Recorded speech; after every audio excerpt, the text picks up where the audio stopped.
In this video, you'll learn how to copy a page from one project to another in Webflow. By following these steps, you will successfully transfer your page content between different Webflow projects efficiently. Start by opening your web browser and navigating to the Webflow website. Log into your account if prompted.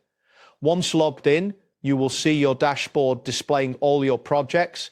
Ensure you are on the project that contains the page you want to copy. Next, locate the page you wish to copy from the list of pages on the left sidebar. Click on the page name to open it. This action will bring up the page editor, where you can see all the elements and content of the selected page. Ensure that the correct page is displayed before proceeding to the next step. After that, look for the settings icon, which resembles a gear located at the top of the page editor.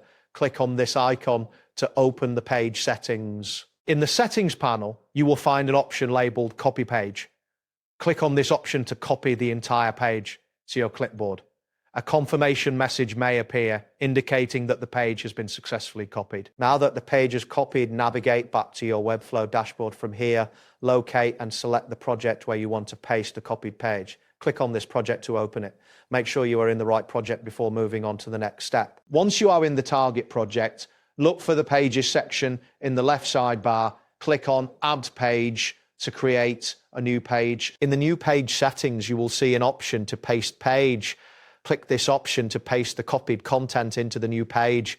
A loading indicator may appear as the content is being transferred. Wait for the process to complete and then confirm that the page has been pasted successfully by checking the new page in the editor. That wraps up today's guide. Thanks for watching and catch you in the next tutorial.